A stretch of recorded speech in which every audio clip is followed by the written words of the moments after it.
أعوذ بالله السميع العليم من الشيطان اللعين الرجيم. بسم الله الرحمن الرحيم. In the name of God, most merciful, ever merciful. May God's peace and blessings be upon His holy Prophet Muhammad and the purified members of his household and progeny. Allahumma salli ala Muhammad wa ala Muhammad wa Jafar. Brothers, sisters, dear respected viewers, Assalamu alaikum jami'an wa rahmatullahi wa barakatuh. And welcome to this third lecture that we are dedicating to the topic of the soul. We're in the series on the afterlife. This is the fourth of the lectures. After an introduction about the importance of the topic of the afterlife, we started talking about the place of the soul, understanding why the soul is important for the big topic of the afterlife. And we said that if you don't formulate or you don't develop a full, comprehensive understanding of your relationship to your soul, or a human being's relationship to their soul, then you may end up having a completely distorted, falsified, incorrect belief of the afterlife. And then we said from there, a false belief in the afterlife means your whole belief system is going to be incomplete or problematic. So we're not going to repeat any of those main points. What we said, or what we tried to cover in the first two lectures related to the soul, is that we tried to establish very clearly what do we mean by the soul, that the soul exists as an independent entity, and that in addition to the fact that it exists, this is what explains who you really are, so your identity, who you truly are. It's your soul, not your body. That's one. And two, we said this is what justifies or explains to us our unity. What allows you to say that you are still the same person that you were 10 years ago, 30 years ago, or 20 years into the future. Because the experiences that you're going to have in life and the body that you're going to have is going to be fragmented and it's going to be changing all the time. So what allows you to say that despite all of this, you are still the same person? And we said the quickest, easiest explanation to this happens to be your soul. Now, you may call it something else. It doesn't matter, because there is stigma, and we're going to see a little bit of that today. Associated, especially from a materialist point of view, or, we're going to see how it's referred to as the orthodoxy of science today, how science refers to this and does not want to take into consideration anything beyond your physical body, your materialist existence.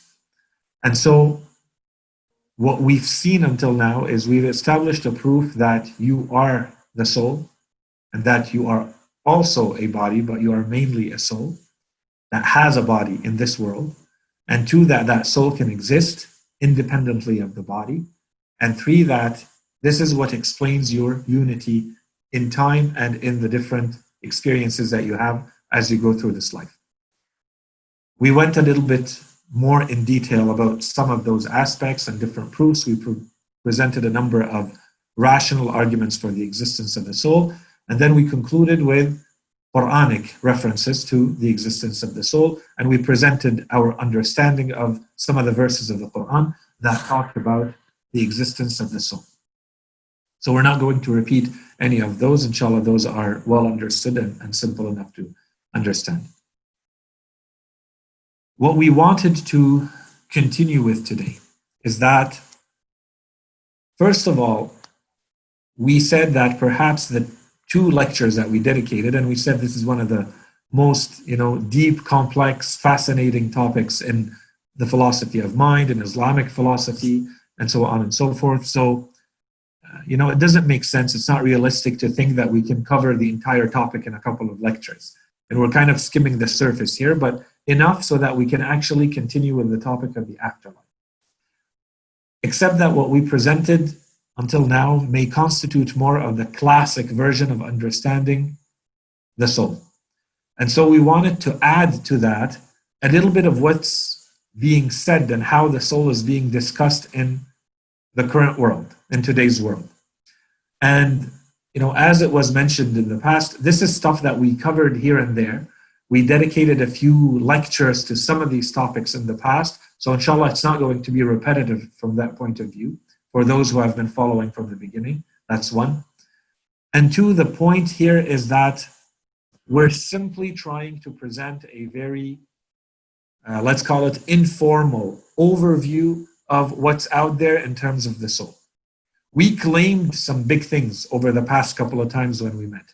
We said that those who do not believe in the soul, those who only believe that a human being is the physical body that you see, which we refer to as physicalism or materialism, we said those people cannot accept, cannot believe that a human being also has a free will. Those two beliefs cannot go together. You either believe that you have something beyond your body or you don't.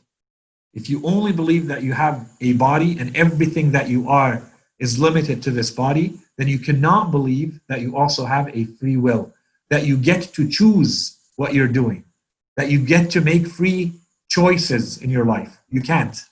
And we're going to, so these are big claims. Maybe someone is going to say, we misunderstood. They don't all say that, and so on and so forth. So that's what we're trying to do. One of the things we're trying to do. The second thing is, if you do not have your freedom of choice, you're also not aware of yourself. And this is another important point. You're feeling that you are aware. You're feeling that you're a conscious entity, that you feel that you exist, that you feel that you are thinking. Materialists tell us this is an illusion. You are not really aware of yourself. You are not really conscious of yourself. And the unity does not need to be justified. You are nothing more than just independent experiences, but there's so many of them, and they're so continuous all the time happening in your brain that you get the impression, it's an illusion, you get the impression that you are one entity, that you refer to yourself as I. But in fact, you're just fragments bunched together, lumped together, as though it is one whole. But it's not actually one whole. So all we're trying to do today is to present this theory from the actual works, from the actual excerpts, from those big thinkers who talk about this, to contrast it with what we've said, and to present maybe a little bit of the consequences of this type of belief. Where does this lead us? If you accept those premises, if you accept those arguments and that type of belief, where does that lead you? What are the conclusions and repercussions on your belief system and on you as a human being if you accept that type of materialism? Okay? And then the last point, very quickly, as we said, we're not trying to, argue any of this. Here, 4 books that I had time to quickly grab and prepare some notes on. There are dozens others that we could present, and I've personally read dozens more on this topic only. And, if we wanted to dedicate lectures on this, it's a very fascinating topic, and each one of the bullets that we're going to cover, there's entire books written about it. We're just providing a very quick overview of this. That's one. And two, so as we're saying, we're not trying to argue anything one way or another today. All we're trying to say is those things that we mentioned in the past, we're now providing the proofs that this is actually what they say, because it's kind of cheap claims, especially when they're so surprising. That's one. The second thing is, until now, we have clearly and accurately, hopefully, presented the idea of the soul with the arguments. So we provided the rational arguments and we provided the Quranic arguments. Now, the main argument basically we're trying to make with this is that regardless of the rational arguments that are presented, and we can present other ones, slightly more sophisticated, if everything we have said until now is valid and true and logical, we've established the validity of religion. And so if we say that religion says there is a soul, whether you can prove it or not with science becomes a secondary point, right? So this is an additional argument to everything that we've said and that we're going to say today, because there can be a lot of back and forth, there can be a lot of questioning and debate about a lot of the points that we're going to present today.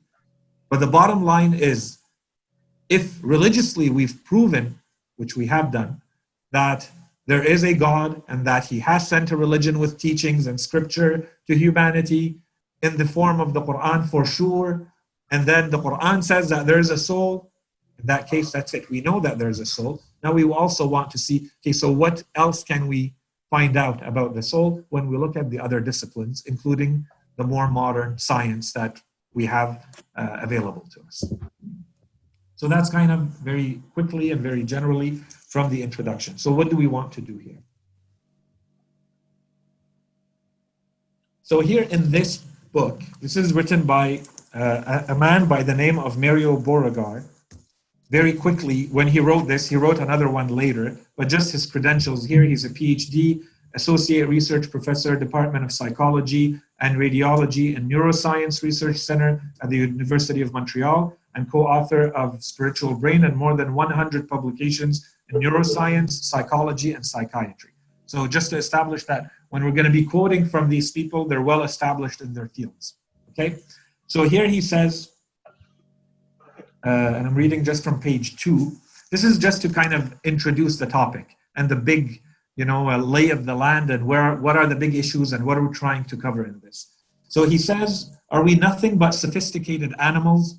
Where does our sense of self originate? Is there a difference between our brains and our minds or consciousness? And this is the question that we asked. Is there a difference between the mind and the brain? And in English, it's very easy because there's 2 words for it. And if you go in different languages, you will find that too. There's a difference between your mind and your brain. Why? Why has language dedicated 2 separate words to this, 2 separate terms to this? What happens to us after our body perishes? Does our consciousness completely dissolve into nothingness? Can the mind exist without the body? Over the past several centuries in the West, most scientists have functioned with a strict materialist framework that holds to one essential assumption, which is matter is all that exists. So he says over the past few centuries, all of science is based on that assumption alone. This materialist viewpoint has become the lens through which most of us interpret the world, interact with it, and judge what is true. Mainstream neuroscientists, scientists like myself who study the brain and how it works, operate from the view that electrical impulses, and we're going to talk about that, electrical impulses in the brain account for all of our thought patterns and mental experiences. In the harsh judgment of the famed molecular biologist Francis Crick, the co-discoverer of the molecular DNA, the structure of DNA, you, your joys, your sorrows, your memories, your ambitions, your sense of personal identity and free will are in fact no more than the behavior of a vast assembly of nerve cells and their associated molecules. You're nothing but your nerve cells, your neurons. Yet, is matter really all that exists? Most of us, regardless of our religious beliefs, so most of humanity, feel intuitively that our consciousness, ourselves, what makes us unique individuals, resides apart from our bodies. Human cultures, globally and throughout history, have conceived of a vital principle, the seat of mind and self. So where does your mind and your self sit? Where is that? He's saying it's the mind. It's not the brain. The seat of mind and self that survives the death of the body as an individual spirit or as part of a universal spirit. So he's basically saying all of humanity has always held and still continues to hold that your brain and you are 2 separate entities, or your mind and consciousness, who you truly are, is different than just your brain. This is and the big questions are the ones that we're trying to look at. What do we know about them based on today's science? So the workings of the brain. And this, to me, we're trying to cover 2 things here. I don't know if it's here or elsewhere. There are people who are not muted. If you're not muted, please mute yourself. يعني خارج عن عقلك يعني. Excellent. So, workings of the brain. The reason we're talking about this is for two reasons. The first one is we're going to be referring to here and there some excerpts that talk about how the brain works. So just a quick overview of the big parts that may be mentioned elsewhere, just to keep in mind, that's one. And the second reason is, as we go through all of this, just come back to these things that we're talking about now. So very quickly, what are we talking about? And of course, this could become 10 lectures just on how the brain works. Okay, this is just in 2 minutes, in 3 minutes. When we look at the brain, the operations that we're looking at, the mechanics, the machinery that we're looking at when we're talking about neuroscience or is there a soul or not, starts from the neuron, the single cells that make up your brain. The neuron is made up of, it's a very complex cell. It's not just, the typical cells that you see elsewhere. It's kind of like a circle and there's a nucleus in it and it's another circle and that's it. The neuron is a little bit more sophisticated. It has a nucleus, it has dendrites, which are basically kind of little fingers or things that allow it to connect to other things. And then it has one long arm that protrudes out of the neuron called an axon. So we're going to look at the axon a little bit more, and then we're going to look at how it connects to other cells. That's all we're going to need. We don't need to get into more sophisticated or complex theory than that. What happens in the brain is that if you look at the axon, so it looks like one arm, one filament, one trunk that comes out of the cell and attaches to or touches on another cell, another neuron, another cell. That's how your nervous system functions. That's how everything in your body functions. This is all the signals that are happening through this type of cell. There's 3 types of neurons, not important. The axon has electric impulses. How do they happen? Because we have to keep asking, how did it originate? We're trying to see, can everything that you are, your soul, including all of your emotions, your consciousness, your memories, your different psychological states, so on and so forth, can all of this really be reduced to what we're going to describe? So what happens in the axon is that there is a little electrical impulse. When they first started doing the research on this, the human neurons are too small. If you try to, in the 1970s, if they tried to do any experimentation on them, they would destroy them. So they started looking in the animal world. Finally, they found neurons that are really big. The squid has very big neurons. So they started doing experimentation on the squid neurons. And then today they can do a lot more precise work on the human neurons. But this is how it all started in the 1970s and onwards. So they discovered that when you look at the axon, there's an electrical impulse. There's a charge. How does this work? There's a difference in 2 substances inside the axon. You have sodium ions and potassium ions. They're always in a specific ratio, 3:2. If there's more sodium ions that come in, that changes the polarity of the axon. It changes the electrical charge. So it's going to be depolarized. And as soon as that ratio goes back to normal, it repolarizes. It goes back to its initial state. This is how every neuron functions, every cell. You have 86 billion of them in your brain. Okay? How does this sodium ion come in and out? There's tiny little gates, portals, that allow it to come in and out. And the neuron decides how much of it to let in and out and what to do with it. This electrical impulse goes all the way to the end of the axon to transmit something, that information, to transmit that electrical impulse to the next neuron, to tell it what to do. For instance, to move a muscle, for instance, to perceive something. So it needs to connect to another neuron. This connection, so now we're moving from one cell to another, happens at a place called a synapse. The synapse allows two neurons to communicate with each other. So what's the synapse?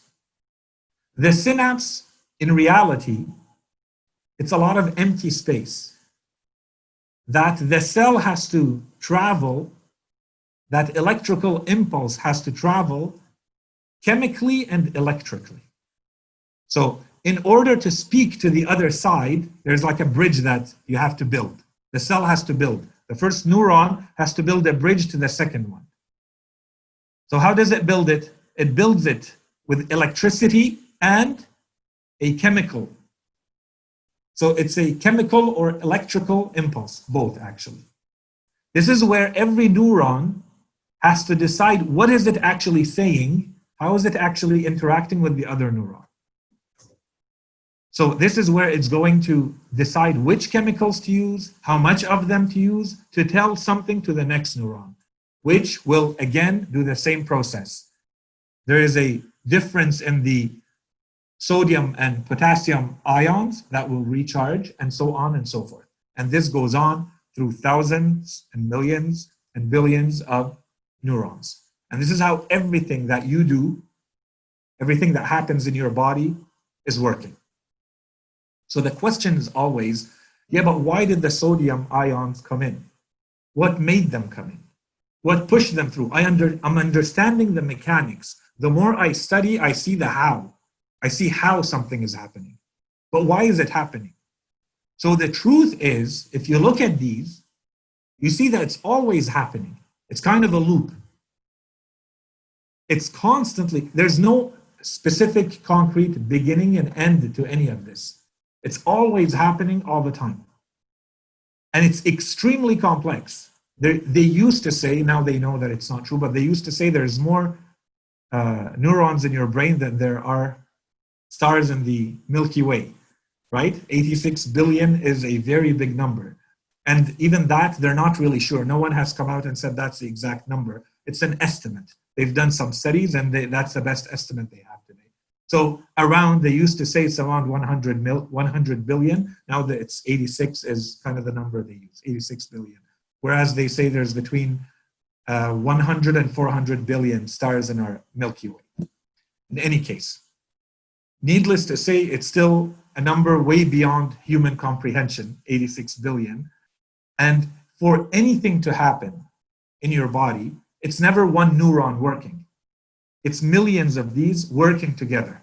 And some of these are extremely complex mechanisms and processes, and some of them are simpler. If you're kind of you were asleep and you just open your eyes and you notice the wall in front of you, that perception is completely different than if you're sitting and working on a complex, mathematical equation, right? So how your neurons are firing is completely different.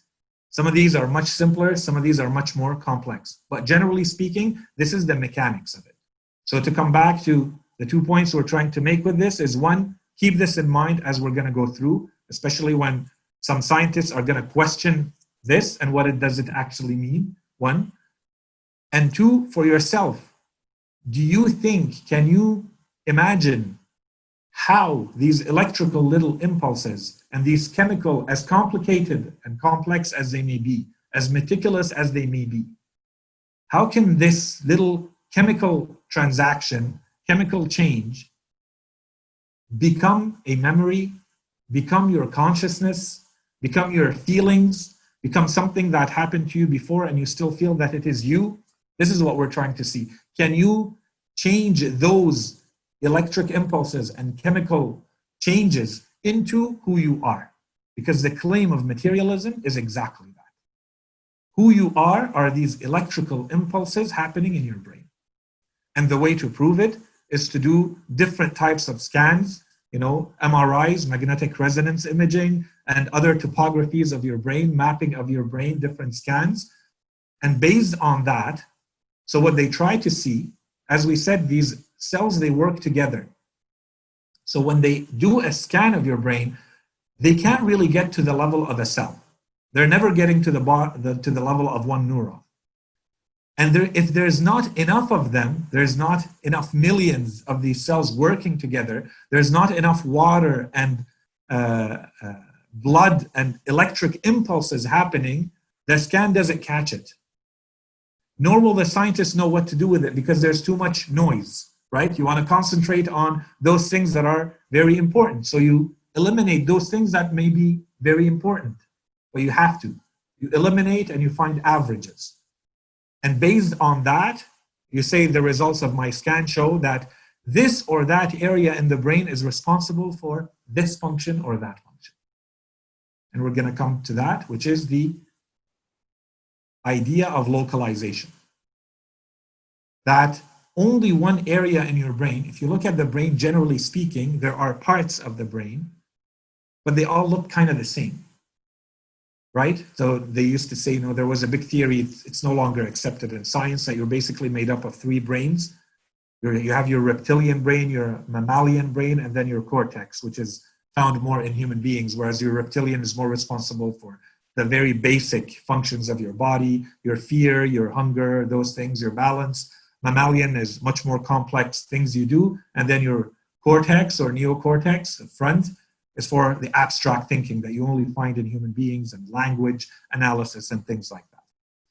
So, but now the more they look at it, you see your brain is always, all of it is firing all the time.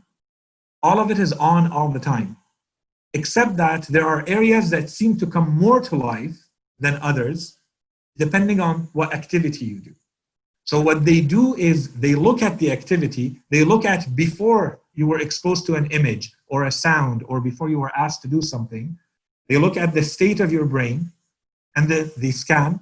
And then as it's happening, they do another scan and they remove the stuff that's common to both. And what's left, the difference, is going to be the area that they are assigning to a specific function. So they're not, the truth is the entire brain is still functioning and still firing. So it's not really accurate to say only one area is doing one thing in the brain. But that's how most scans are happening today, and we're going to see a lot of those examples. And what's being measured, so really bottom line is, to summarize all of this, you're either looking at water movement, you're either looking at electrical impulses, and it comes down to those chemical movements and electrical impulses happening between neurons. That's what's being measured. From that, they say, therefore, this is the location of sight, or something more abstract. This is location of wisdom, as we shall see, in the brain. Okay? So with that in mind, let's look at the next slide. Okay. So with this in mind, I had a quote here. Let me just see about localization.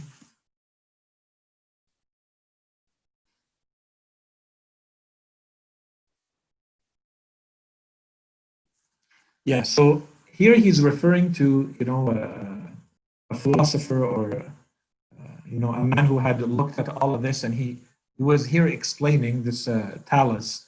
Thales is again, let me read who he is so that, he's trained as a doctor, going on to become a professor of geriatric medicine, University of Manchester, elected fellow of the Academy of Medical Sciences, retired from medicine 2006, and he became a full-time writer, and he has a bunch of really thick books. They're all good. Anyways, so here he's referring to a man by the name of Frederick Albert Lange, who's writing in 1881. As they were doing these experiments on the brain and thinking about the brain, he talks about the different faculties and different abilities of the brain, and he says something interesting, and he's coming back to this because he is questioning here this idea that, can you really say that only one area of the brain is responsible for one function, or is it not all the brain working together? So he says, and he says this is beautifully said or beautifully expressed by the philosopher, he said, the mind or soul would be a parliament. So if you're not looking at the entire brain, you're only looking at a part of it, it would be like a parliament of little men together, each one of whom as happens also in a real parliament, possesses but a single idea, which he ceaselessly strives to make prevail. Instead of one soul, phrenology gives us 40. So he's basically saying, but at the end of the day, you're still feeling like you're one person. And the brain is working all together towards one goal, whatever it may be. You decide to move, you decide to sit, you decide to sleep. If your brain is firing and each one of these areas is working independently of the others, then how come you are one at the end and you're performing one act or doing one thing? It means that there's something that has to bring it all together at the end that makes it one, which is you. So here he's questioning this idea of the insistence in modern science and modern medicine and these scans of the brain to concentrate on localization. That there's only one part and this part is responsible for this function. This is really questioning that. In any case, so let's start with the next big claim, which is, I think this is clear and we've made it clear enough, but this is just to really establish it from their own words. So here, we're basically saying that materialism reduces everything that a human being is to the things that we describe. And there's a lot of quotes that we can use. Here are some of them. Okay, so let me start with this one here.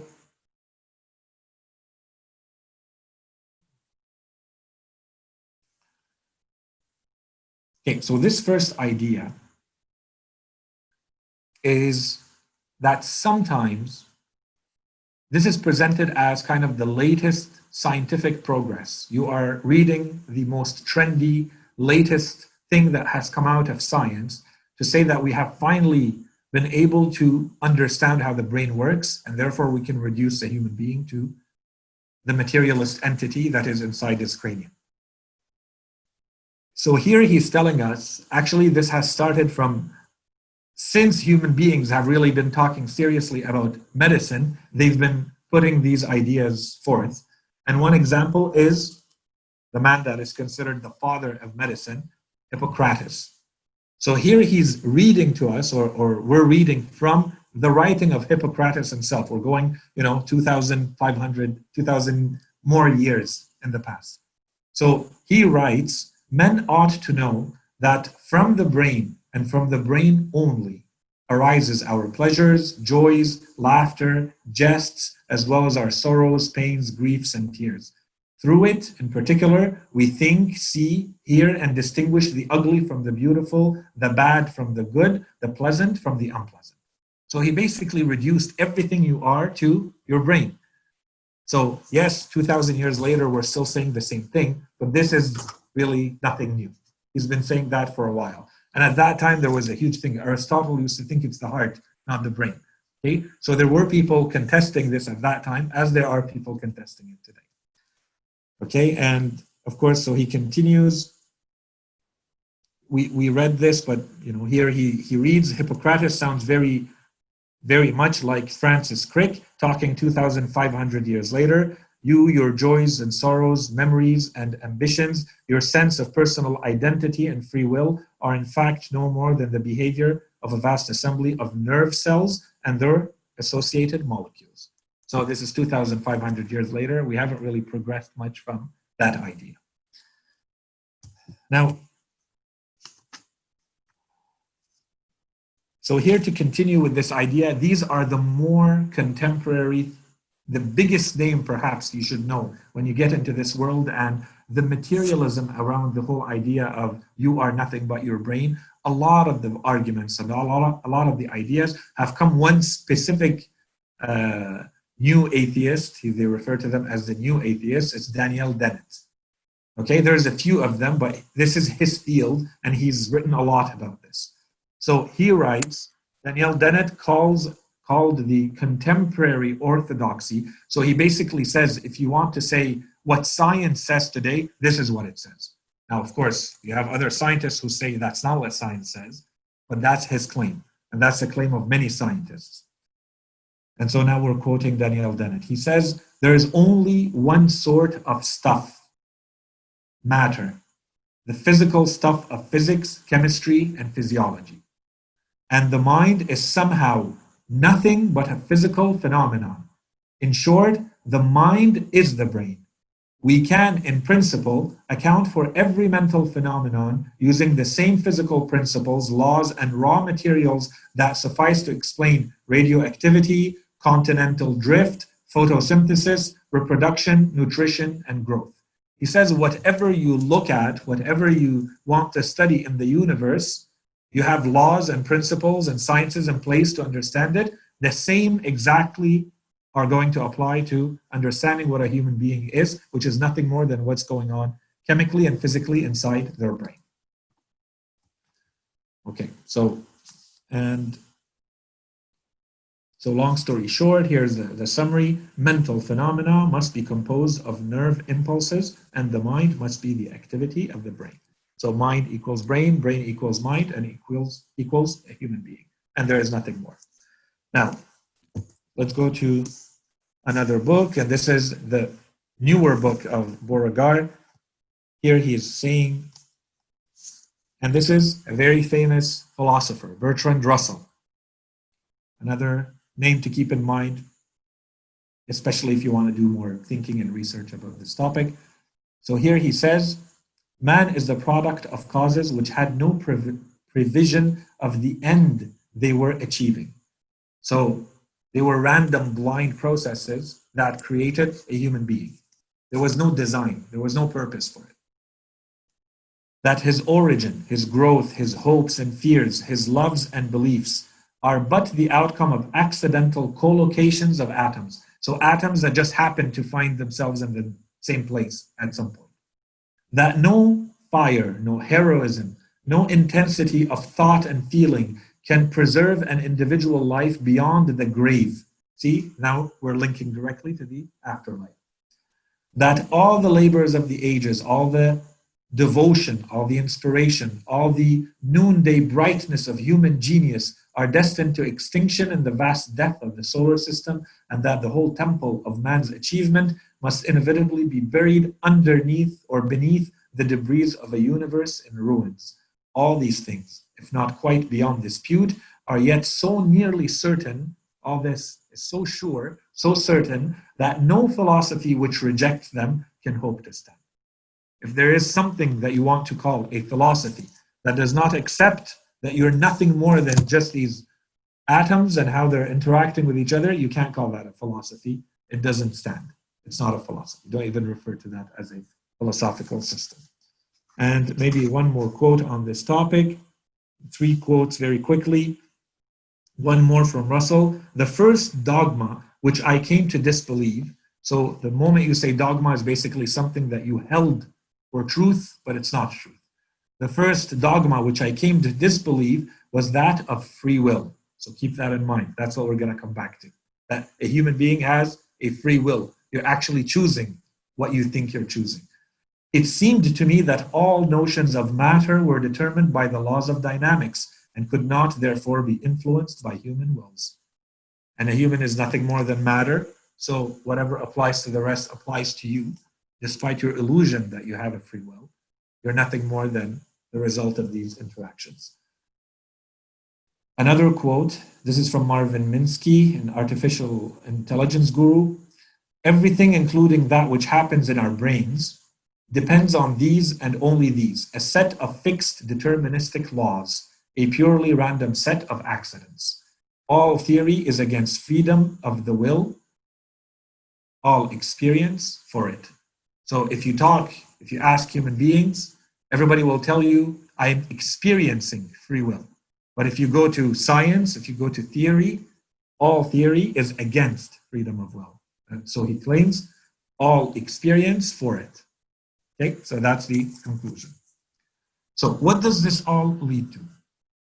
So the first thing that we're going to see is that all of this is based on the idea that all of this is coming to us from evolutionary psychology. If you look at the behavior of a human being, we are told, the reason why you are how you are, the reason why you choose certain things and not certain things, the reason you behave consciously and unconsciously, everything about you is explained with evolutionary psychology.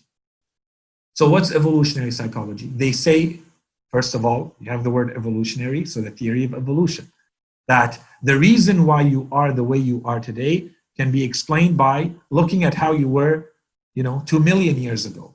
How did human beings live? How much of humanity was spent somewhere? So for instance, they say the majority of the history of humanity was that human beings were hunters gatherers. So they were in the savannas, they were these kind of more sophisticated primates that were trying to find different types of food. So everything about you is adapted for that type of living. And it doesn't work with present day, city living and all the thinking that we do and all the way that we live, everything about you. So this is applied to every aspect of the lives of human beings today. And they apply this to, and we're going to see the examples of them, they apply this to, finance and economy. They apply this to, the examples. I'm not going to go through them. We don't have time. Why do people, take a certain type of mortgage? Why do they eat a certain type of food? Why do they like to drink or sleep or eat or so on and so forth? All of it is explained through evolutionary psychology. And those of you who have studied a little bit of biology and psychology at university, you know what I'm talking about. Everything is explained through evolutionary psychology. The reason why you are the way you are, everything about you is explained through this materialist evolutionary theory.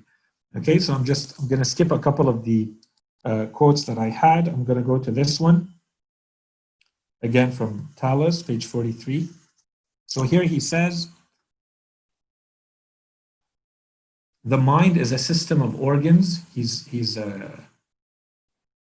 So he is quoting Steven Pinker. So Steven Pinker is considered one of the biggest philosophers today in the world. Very, very popular, very present in social media and elsewhere, and prolific author and so on and so forth. So here he's quoting Steven Pinker, who says, the mind is a system of organs of computation. So the mind, what you call the mind, is nothing more than, your brain is like a computer. Okay, the mind is a system of organs of computation designed by natural selection, so the theory of evolution, designed by natural selection to solve the problems faced by our evolutionary ancestors. The brain you have is wired in a way to solve the issues that humanity was dealing with for millions of years as it was evolving. Not, the 2,000 or 5,000 years you've been here. For millions of years, this was going on. And so this wired your brain and designed your brain for a certain purpose, to deal with those issues, because that's what life was forcing you to deal with. And so he continues, if the ultimate aim of your actions, irrespective of whether you are aware of this, is to promote organic survival, this may have disturbing consequences. First, it undermines claims to objective knowledge. Why? You will recall Gray's confident assertion that mind, the output of a form of human behavior, serves evolutionary success, not truth. So this is bringing us back to evolutionary theory. If your mind is wired based on evolutionary theory, then evolutionary theory always says that you are being adapted to continue to survive as a species. So your brain is never going to be wired to find a truth. It doesn't need that.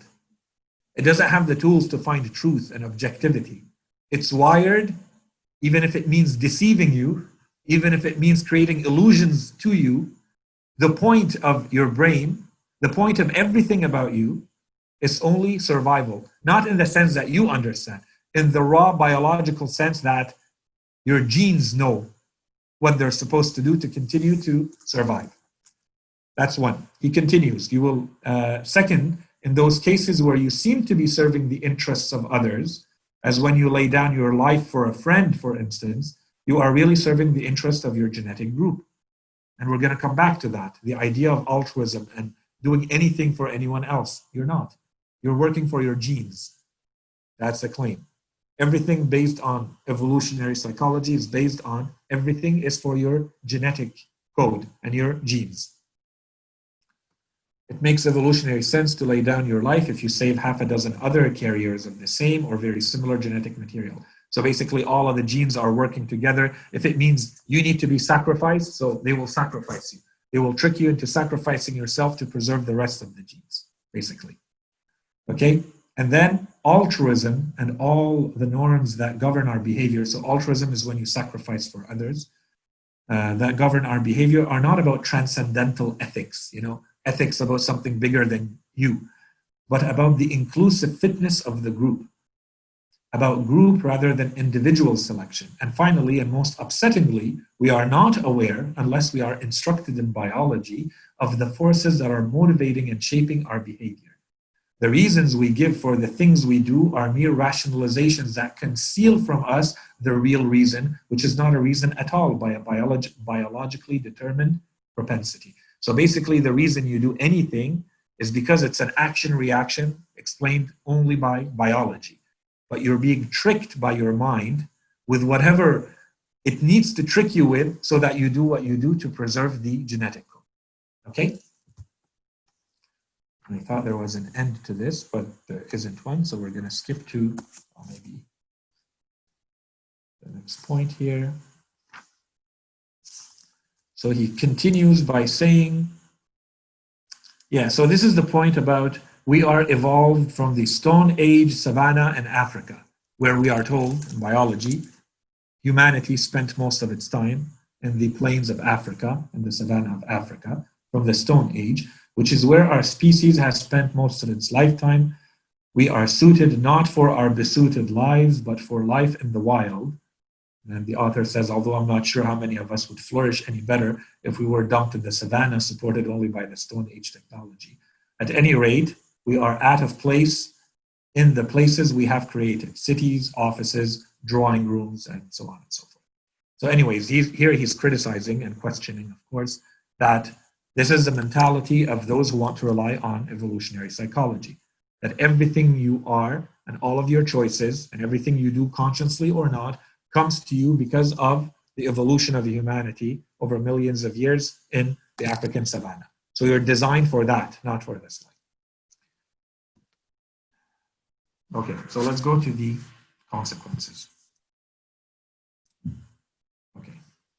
The first part of the consequences is that if you start looking, if you apply this thinking to any area of human thought, and I'm not going to go through the examples, there's a lot of them. As we said, for instance, economics, for instance, art. And so you're going to find people who have applied, and this is going on every day. There's millions and tens of millions and more of dollars being spent in each one of these fields to show how it is entirely based on evolutionary psychology. So they will hook your brain and do scans while you look at art, or you listen to music, or you do a financial transaction. And then they will explain that based on evolutionary psychology. Not because you appreciate art or literature or history or so on and so forth. They will go back to which part of your brain is reacting, and then they will explain that based on your evolution and how we got to where we are. And this is entirely explained in this way. Okay, so here are examples of economics, art, music, and then where it starts getting a lot more problematic is when you start getting into things like law and morality. Because the moment you start getting into law, it means it's prescriptive. You're telling people what they're supposed to do and why they're supposed to do it. And if you take a criminal and you ask them, why did you do the crime you did? If the answer starts becoming, well, my brain decided to do it and not me, I don't make any choices, then we're going to have a problem at a social level. How is society supposed to survive this way? And we're going to come back to this question at the end. And in the past, and this is why I wrote past and future, in the past, there were attempts to start going in that direction, and there were horrible consequences to this. If you start applying this to every aspect of a human being's life or a human society, this is where they start, for instance, saying there are certain races that are closer to their evolutionary ancestor than other ones. And so, for instance, they would say Africans, for instance, are closer to their ancestors than the Aryans, the blondes living in Europe. They evolved more. Therefore, they are superior, and other races are inferior. And the idea of eugenics, and go back to the theories behind Hitler's uh, hierarchy of people and of societies, it's all based on this. It's all based on the ideas that originated from Darwin's theory of evolution. That based on this, you can say there's a hierarchy. There are people more evolved and therefore superior, and there are people who are closer to their animal state than others. Okay, so this is why I say past humanity knows what happens when you apply this to every area. These are the very real consequences, and they were applied. And then the future, well, there are already a lot of thinkers and philosophers saying, why don't we build laws that take a lot more into consideration of how we truly are genetically and how we were evolved, and that we change the laws and modify them, and even constitutions, and modify them so that they're more aligned with how we truly are genetically. So you put aside, the good and the moral and the virtue and the equality and all of that, and let's go back to how we truly are biologically. And it's a completely different world. If you look at, a jungle and how animals live, this is what they mean. This is how we truly are. This is how we're wired. If you're only looking at a human being from an animal perspective, then how are we different than animals in that way? Right? Okay, so one quick, I think I already maybe read this one. So within the view, this is where we get into the next step. So as we said, this is the idea of evolutionary psychology. If you take this to the end of the logic, then you reach the conclusion that there's no free will. Everything is predetermined, because you're no different than any other molecule of matter in the world. Let's say there is, I don't know, we do some sort of chemical reaction here. We take some things, we heat them up, some things blow up, some things change state, whatever. Do any of these molecules have a decision that they're making in what this? No, it's an action reaction. And what you are is nothing more than action reaction, if you accept the materialist theory. Okay, so this is where we're trying to really establish. If you take that to the end of the argument, then obviously there is no free will. You have no choice. And your idea, your feeling that you have consciousness is an illusion. You don't have consciousness. And you are not I. When you say I, we referred to that in the past couple of lectures. We talked a lot about that. There's no I. That is all of you together. Who you were 10 years ago and who you will be 30 years ago. These are just experiences, fragmented, separate experiences, but they just happen one after the other. So you're under an illusion that they are all one stream, one unity holding them all together. There is no such thing. These are just impulses that are happening in your brain, and you're bombarded with them all the time, and there's no interruption. So you get the illusion that you are an I. You can refer to yourself as I. Okay? These were our claims. So now we want to show that the claims were not empty claims. We're relying on what they say. Within the view of materialism, everything is composed of collections of material particles. All that we experience, including our thoughts, feelings, beliefs, intentions, sense of self, and spiritual insights, result from electrochemical impulses in our brains. In this world, people who report transcendent experiences, religious experiences, must by definition be hallucinating or having some sort of momentary brain malfunction.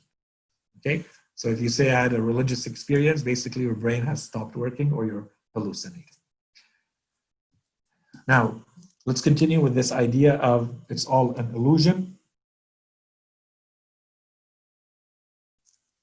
So here, the author tells us, so what happens from, everything that we have said? He says, for many, this means that we are acting out a biological script, quite different from the story we tell ourselves about ourselves. how we really are is very different from the story we tell ourselves. We are obeying the commands of a script. We have biological orders because you're a biological entity and you're just performing those orders and you have no say in it. But you tell yourself a story that you're making choices and you're deciding. We may have to jettison the notion of freedom. We have to get rid of the notion of freedom and consequently of personal responsibility. These are the two big ones. Worse still, to be identified with our brains is to be identified with a piece of matter. And this, like other pieces of matter, is subject to and cannot escape from the laws of material nature.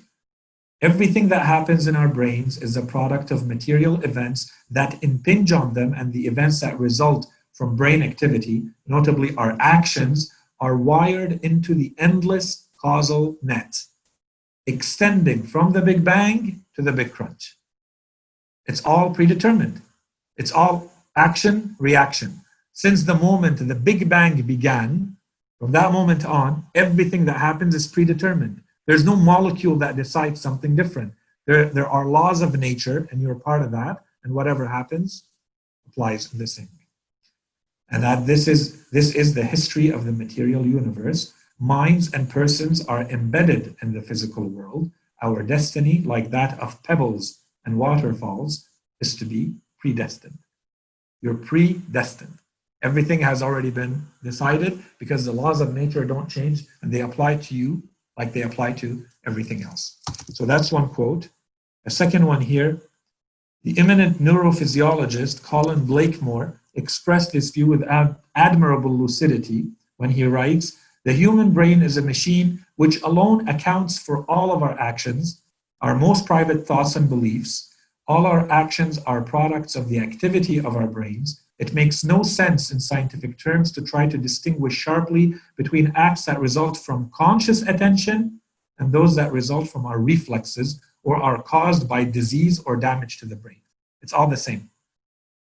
Whatever you're doing or happening to you, it's all exactly the same." And this is why, so he says, so the author mockingly says here, he says, if we are identical with our brains or certain neural discharges of them, we must be just as unfree when we are writing a textbook about the management of seizures when we ourselves are in the grip of a seizure. It makes no sense in neuroscientific terms to distinguish between these two things.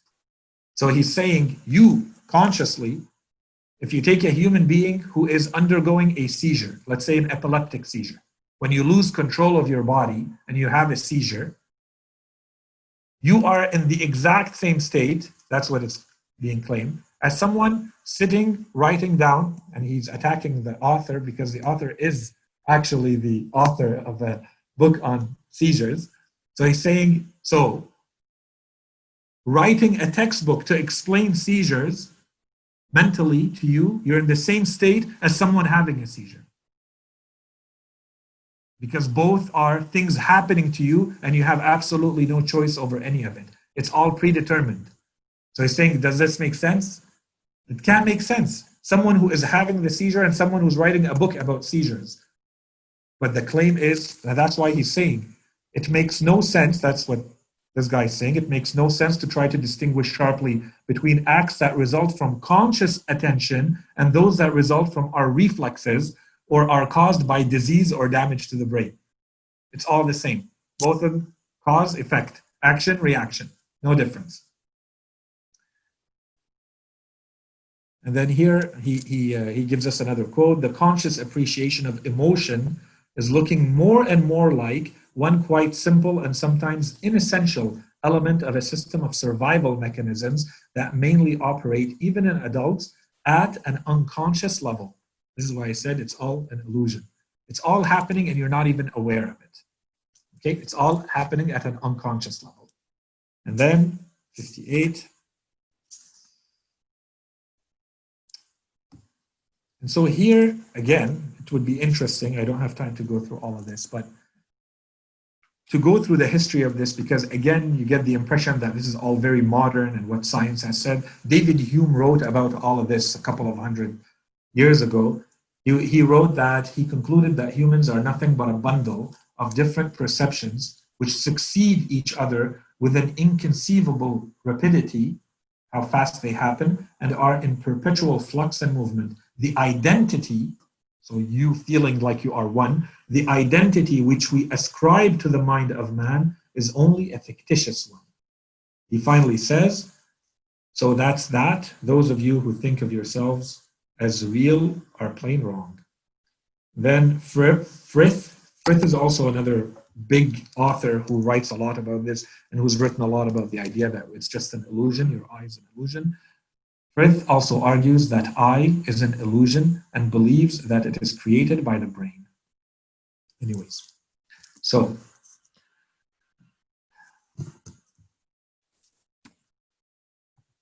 to nail this point home. Okay, so here are a couple of examples. Suppose, for example, a healthy man donates a kidney for free to a dying stranger. The materialist may look for an analogy among moles, rats, and chimpanzees as the best way to understand the donor's motives.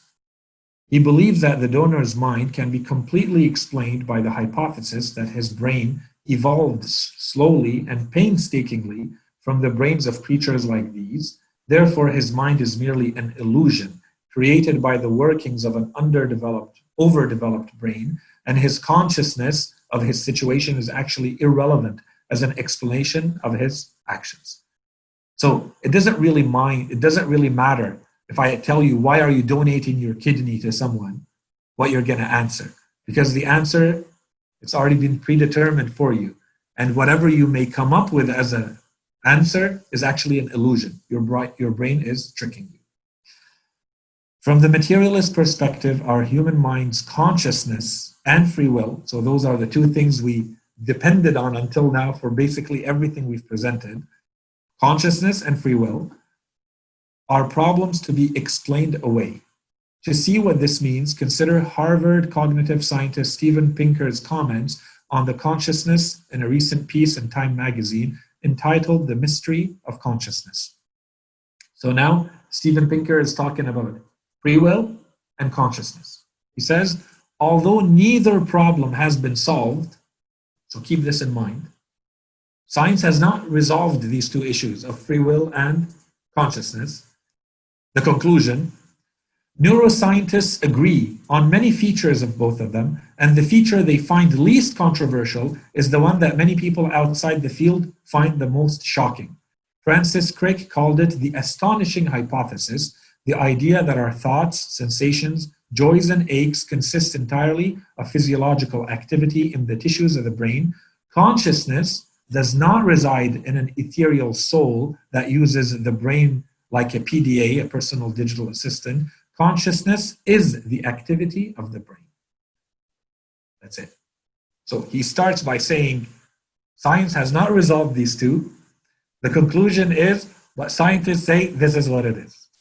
Okay? This is, I think, an important quote.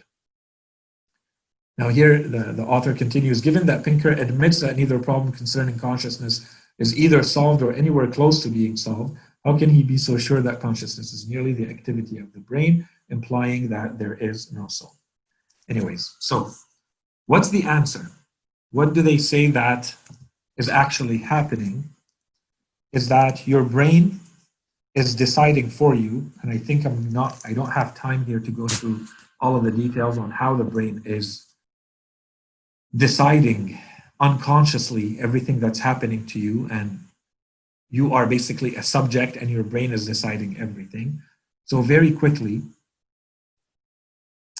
the authors conclude, so this is after a very long experiment, and many of these have been happening over the years. They do certain experiments, and because of the way they do the experiment, it looks like the brain is reacting before you're consciously deciding something. So it could be microseconds, it could be 2 seconds, 5 seconds, 7 seconds, up to 9 or 10 seconds. Your brain is reacting in a certain way, and then you do what you're doing. So this basically tells them, the people who are doing the experiments, that the brain is deciding for you, but it gives you the illusion, the impression that you're the one deciding. And the proof is that it decided for you all that time before. That's the claim. And there's a lot of these experiments. So he says the conclusion of their experiment is that there is a network of high-level control areas that begins to prepare an upcoming decision long before it enters awareness. So the author says, it looks as if we don't know what we are doing until we have found out that we have done it. Because the brain decided, so now we do it. The brain decided for us that we're going to do or not do. So he continues, Libet's original interpretation of his own experiment was that they demonstrated that we do not have free will. The brain decides to move. The brain initiates movement. As Libet put it in a more recent paper, if the act now process is initiated unconsciously, then the conscious free will is not doing it because the brain is doing it. You're not conscious of what you're doing. We do, however, have free won'ts. This is what Libet says. So you can decide to stop what your brain is doing. That's the conclusion of their experiment. We do, however, have free won't, not free will, free won't. We can inhibit movements that are initiated by the brain. We don't quite initiate voluntary processes, rather we select and control them either by permitting the movement that arises out of an unconsciously initiated process or by vetoing the progression to actual motor activation. So here the question is, okay, so who's deciding not to let the brain do? This brings us back to the issue. So if your brain has decided in the experiment, if your brain has decided to initiate movement, they're saying it seems we can still stop. Who's we? Is it the brain stopping itself, or is there something else stopping the brain? And of course, all of these experiments, they're flawed. There's an issue in the experiment, and it's not really what they're finding out. That's what we talked about, how the brain is structured and what's happening in the brain and how complex it is. Any of these things you measure in the wrong way, and we said all of the brain is activating all the time, what you are identifying as one thing may not be what you've identified, okay? In any case, let me skip here to the next section. So, yeah, here this author attacks this on a number of fronts. He says the sequence does not have a beginning, so this is something we refer to. The brain is always firing. You can't say this is when the sequence began and ended, that's one. And then here, for a variety of reasons, many neuroscientists argue that while the experience of free will is very real, the reality is that it is an illusion. So this is the punchline here. This is not the only illusion to which we are prone, apparently. We mistakenly believe that we are or have selves, a coherent, enduring, unified I. This is an illusion for which we are hardwired. Since freedom and being an enduring I are inseparably linked, it is hardly surprising that those who say farewell to freedom also say bye-bye to I. Gray argued that our lives are more like fragmentary dreams than the enactments of conscious selves, and also stated that the upshoot of neuroscientific research is that we cannot be authors of our acts. That's a punchline. So your feeling that you are a unified I is an illusion, and your feeling that you are the one making your own choices, your consciousness of your own free will and using your own free will is all an illusion. It's all, you're hallucinating. It's not real. The practical consequences of all of this, I'm going to skip over the majority of them. I think this one summarizes it. This is very interesting here. So the author says how everything has been subsumed. They continued with these experiments, how everything has been reduced to these experiments to pinpoint things in the brain. He says that one of the sociologists has actually listed neurobiological accounts in alphabetical order. So for each letter, he has ascribed at least one phenomenon that you would think would never be linked to only in your brain. Examples: altruism, so this is when you sacrifice for others; borderline personality disorder; criminal behavior; decision-making; empathy; fear; gut feelings; hope; impulsivity, judgment, love, and this is maternal, romantic, and unconditional, so all types of love, motivation, neuroticism, problem gambling, racial bias, suicide, trust, violence, wisdom, and religious zeal. So we just went through one for each letter of the alphabet. These are all things that you would normally not ascribe to, chemical reactions. You would say these are very deep human emotions or states. All of these have been located in the brain. So that theory goes. Okay, so all of them reduced to things happening in the brain. I'm not going to go through all of the examples of the issues that arise from these types of experiments. There's a lot of them. A lot of this has to do with the manner in which the experiments are built.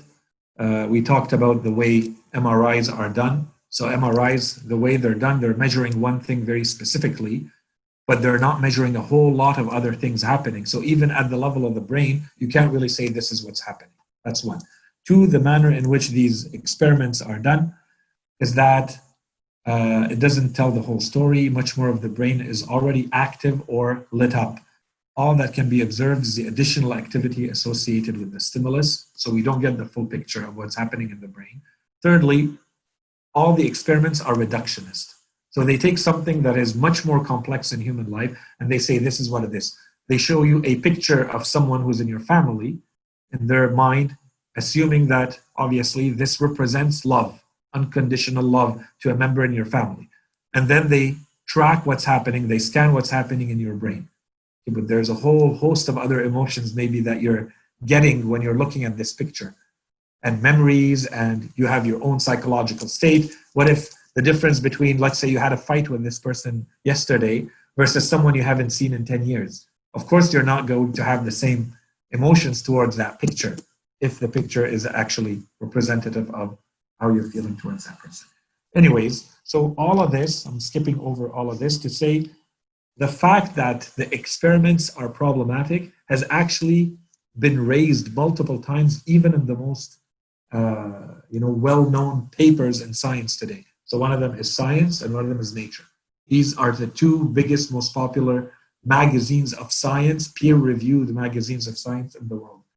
And here the authors have observed in multiple articles that a disturbingly large and quite prominent segment of MRI scan research on emotion, personality, social cognition is using seriously defective research methods and producing a profusion of numbers that should not be believed. Okay, but the research continues and the articles continue. And I promise you that if you look at the news tomorrow morning, you will see an article related to evolutionary psychology, something being explained through how you're wired biologically. Okay, every single day there's stuff about this, and the research continues. So, what's the alternative to all of this? The alternative, so it is claimed, the alternative to the idea that there's a soul. That's what we presented. So if there is no soul, then what's the alternative? What's the other option left if there is no soul? We said the conclusions and we read them, we didn't make them up. We're not saying if you deny the soul, then you've denied free will. And they say, no, I accept free will and I accept moral responsibility. No, we read the quotes from them saying there is no free will. And everything else that you're talking about is actually an illusion. You've just created this kind of fake package of your own experiences and what validates what you want to do in life. So the alternative, you have no soul, you have no free will, you have no morality, and we claim there is no meaning. So I thought I would read to you. I think this is the strongest from everything that I have read. This is perhaps the strongest argument that I have seen on how to make things work without a soul. Can you still live as a human being and still keep the idea of having a free will, having the notion that you are an identity, having moral responsibility, finding happiness and meaning in your life, even though you do not have a soul? Okay, and the short answer, and we're going to come back to this in the next lectures, short answer we think is no. And there's plenty of philosophical schools that were created to say, no, it's impossible. This is nihilism. Okay, and we're going to come back to that. Here we're going to read this quote, this passage, that if there's anyone who wants to claim there's a strong argument that they can still find a way to live a happy life, it's going to be based on something like this. I think this is, to me, the strongest argument I've seen. So the author says, a good way to illustrate this empowering conclusion that you can still live a good life without the soul, that the soul just does more damage to you because you're believing in an illusion, is through the story of Dumbo's magic feather. I don't know how many of you know the story of Dumbo. He's basically an elephant with gigantic ears who's actually able to use them to fly. So before they told him that this is a magic feather. So if you hold the magic feather and you flap your ears, you can fly. So he's always afraid of not having his feather when he wants to fly because it's a magic feather. But at some point he falls and the magic feather is not there. And they tell him it's not a magic feather, it's just a feather. You don't need it to fly, you can fly by yourself. Okay, this is the analogy that the author is going to use about the soul. So he says, a good way to illustrate this empowering conclusion is through the story of Dumbo's magic feather. In Walt Disney's famous story, Dumbo the elephant receives a magic feather from his friends that he thinks allows him to fly. In reality, the feather is just a psychological trick to boost Dumbo's confidence. He can fly perfectly well without the feather, relying on his natural abilities and his unusually large ears. In the final scene, Dumbo is poised to perform a perilous jump from an elevated platform. During his descent, he loses his magic feather, and he fears he will not be able to survive his last dive. In the nick of time, his friend Timothy the mouse manages to tell him that the feather is not magical, and that he can fly on his own. Empowered by these words, Dumbo bravely deploys his oversized ears and flies around the circus in front of a dazzled crowd. What I want to show you in the pages ahead that he's going to write, the author, is that we are just like Dumbo, a bit superstitious because we believe in souls, but brave and resilient nonetheless. We do not really need the soul, our magic feather, to soar above the abyss of nihilism and thrive as human beings. Let me play the role of Timothy the mouse, Dumbo's friend and ally, and show you why we can safely let go of our soul without fearing that the sky will fall on our heads. So here he's going to start by basically telling us that you don't need the soul to believe in the good and the bad. You don't need the soul to feel like you are free to make your own choices. You don't need the soul to make you believe that there's an afterlife. And so his main idea is that by believing that you are going to die, this is going to be a motivating factor for you because you know your days are numbered here. Your time is numbered. Your time is limited. So might as well make the most of it. And all a human being needs is to live in a supporting community. If you have a loving family and you have enough to do within a community, then you can find happiness. And the reason why you are going to remain a good citizen is because if we look at our laws and if we look at everything that we do, we know when we talk to any one of us, you know that this is good and this is bad. So therefore, that's enough.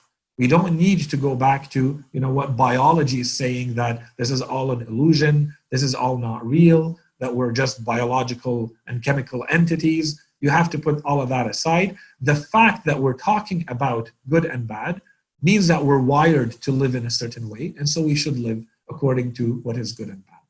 So, that's why I ask you, based on this version of what we're presenting as an alternative. So there is no soul, therefore there is no free will, therefore there is no identity, consciousness, moral responsibility. But really, what we're told here by this author, Julian Mussolino, not Mussolini. So basically, this entire book has been written to show that the soul is a fallacy. It's actually a good book. if you want to see all the arguments against, and a lot of them are very weak, but that's another discussion for another day. Um, the conclusion here is that although we are losing free will, although we are losing moral responsibility, although we are losing the idea of good and bad and the afterlife and so on and so forth, he says there is still a way to salvage all of this. The soul to us was nothing more than like the magic feather. So we believed that all of this depended on the magic feather, the soul. But the truth is, humanity never really needed the magic feather. Humanity was able to live like this all along without relying on the idea of a magic feather. So now that we know there is no magic feather, like Dumbo, we know that we can fly on our own. We know that we can survive on our own without relying on a fallacy, an illusion, a made-up thing called the soul. Okay, so my question to you, and there's a lot more we can say here, but I think we went way over time. Do you feel that this is a convincing alternative? That you can tell human beings that, yes, there is no soul and therefore there is no free will and there is no consciousness and there is no unified I and there is no moral responsibility because it's all predetermined, because it's all the laws of chemistry and biology being imposed on you and the theory of evolution applied to you. And yet you are still supposed to live a happy, healthy, good life, full of virtue, just based on the fact that you have a loving family and you're an active member of a community. And that's really all that you need. And knowing that you're going to die and there is nothing after death is fine. It does nothing to your happiness and it changes nothing to meaning in your life. Okay, so that I will end with that so that I won't take any more of your time. Inshallah, with the quotes that we went through and some of these books, the idea was that we confirm the things that we've been claiming about, atheists, yes, but really it's materialists. A lot of this, as we said, is linked to other things that we have not now talked about. When we began this series, we had dedicated maybe 5-7 lectures where we talked about the beginning of humanity and the theory of evolution. We talked about the beginning of life. We talked about the beginning of the universe. And with all of this, this fits in there with what is the soul and do we need it or not? And what are the consequences of not believing in the soul, as we are told by the people who have done that research and they concluded that there is no soul. What have they actually said? So if you now find a friend or someone who tells you there is a way to still believe in your free will and still believe in that you're not predetermined and yet be completely materialistic, I would tell you to advise them to go back to these authors and these scholars who have done the research and who have concluded that there is no soul, therefore there are none of these things, and the rest that you're talking about is illusions. Okay, so we'll stop here, and if there's anything else we can discuss. وصلى الله على سيدنا محمد وعلى آله الطيبين الطاهرين. And I really apologize, I went way too long. I had too many quotes prepared. So inshallah, the point has been made clearly. And I guess it's a good thing I didn't read more books. Yeah. So questions, concerns, and or, to me more importantly, the question that I asked at the end. Is this part clear? Do you feel like the alternative being provided is actually an alternative? When someone says there is no soul, equals everything we said. There is no free will, there is no I, no consciousness, it's an illusion. Can you still live a full human life with everything we know about human beings? Sacrifice, good and bad, you do the right thing, meaning behind everything that you do, and this is what gets you through the difficult times, and so on and so forth. Is there a way to still justify or not? Is there a way to accept this as an alternative, or is this some people deluding themselves? I know what I think, but it's to see what you guys think too. Yeah. I just have I want to talk about that last book you mentioned. So like he's basing his like alternative, I guess, based on the fact that based on materialism, right? Yeah. But materialism doesn't actually back up his theory. So it's kind of like me writing like a philosophy book and referencing like a math resource, right?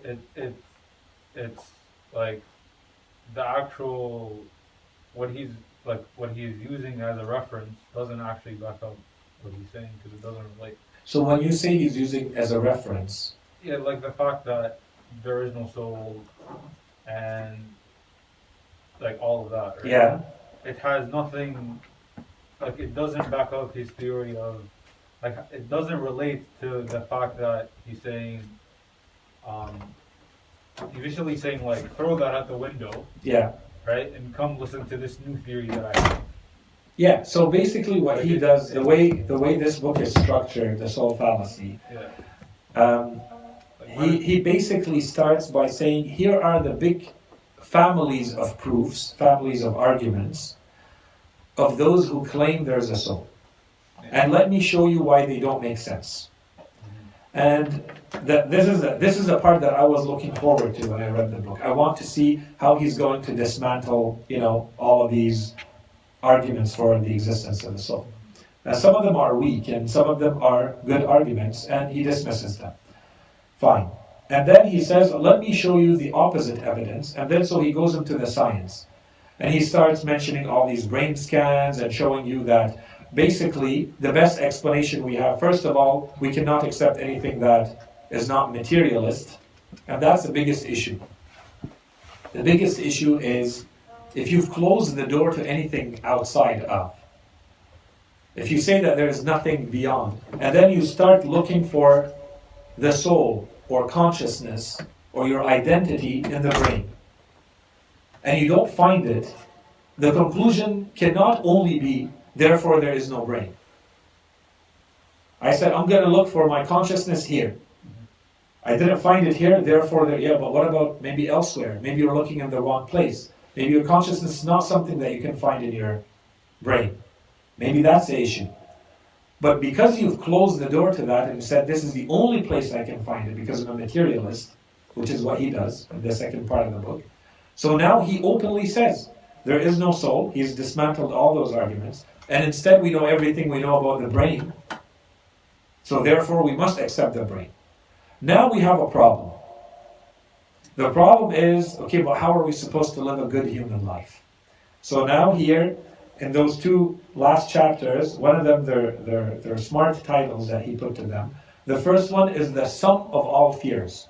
This is the part that I quoted from. It's the sum of all fears. So the fear that you no longer have a free will, the fear that you're no longer responsible for your actions, that you're not conscious, that there's no afterlife, all the fears of humanity. Now, what are we going to do with them? So now he's telling you, so let me give you the answer. You don't need them. You don't need the soul to still live a good life. And then he adds one more chapter, imagine. So basically, imagine the good life of only based on the truth of science.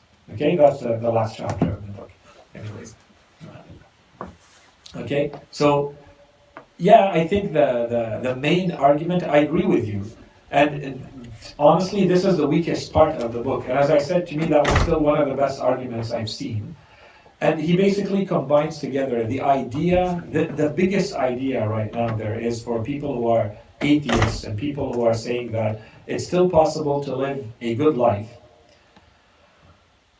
The possibility of living a good life without a God, the possibility of living a good life still being entirely materialist.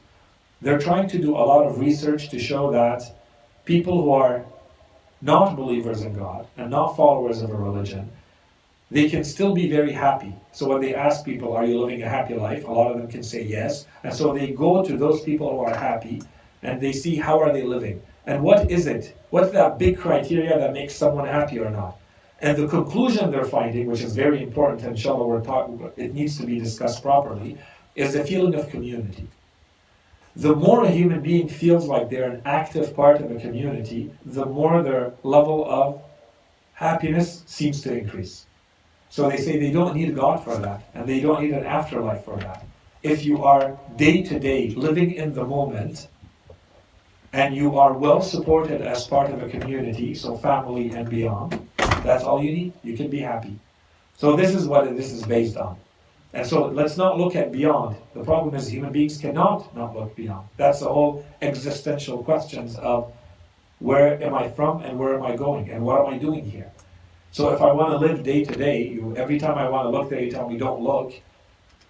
That's kind of it's a trick. You're cheating me. You're not letting me be fully human and deal with the issues that I want to deal with as a human being. And if I want to deal with them, then you're certainly not providing the tools. Yeah, very, very good point. So here there's a comment. So there's a question about when we say the I, do we refer to the nafs? And is there more than one definition to the term I in Islamic teachings? No, I'm referring to the very simple notion of, when you say I, what do you feel? When you say I eat, I sleep, I am. That's all I'm talking about. So it's this psychological state of experiencing yourself, of referring to that self. That's what we're talking about. Now, if we add nafs or we add anything else, then now we're going to add a whole lot of other baggage that we don't want to talk about. Very simply, just I. When we say I, the I itself, your feeling, your direct experience of yourself, is enough of a proof that you have a soul. That's what we basically presented last time. And then there was here another question. I think we can't because the way the world operates includes judgments and consequences. Absolutely. That's our claim too. Our question is, do you think you can validate when someone says, I have an alternative? So I guess you agree that there is no alternative. So excellent point to you too. There was a question we received a couple of weeks ago related to this. And the question was, I don't want to forget it. The question was, why don't we say there are some cells in the brain that we know do never die. They don't die. We said everything else might die, blah, blah, blah, but there are parts of the brain that seem to never die and they stay with us our entire lives. Why don't we say that those are the parts where the I is held? If everything is changing, those parts are with us, so this is where the I is held. In short, I'm not going to go into the anatomy of the brain, but in short, no one has claimed that because this is too simplistic. There's obviously a lot more going on in the brain than specific individual neurons. So that's not, no one has claimed that this is a part that has all of you. And in fact, as we saw, those who are materialists, they're saying that there is no I. So while you're trying to find a loophole for them, they have openly said this does not work, and therefore they're not even trying to find something that unites all of your experience into one entity. They say we don't need that. We are a sequence of a lot of fragmented experiences, all happening all at once, that give us the illusion that we are one entity, but we're not. So that was the answer to that question. Inshallah, that's clear. And from next week, inshallah, we're going to go back to the topic of the afterlife, and we are going to jump into the arguments to show why do we need an afterlife. What's the necessity of believing in the afterlife to have a full worldview system. وصلى الله على سيدنا محمد وعلى آله الطيبين الطاهرين.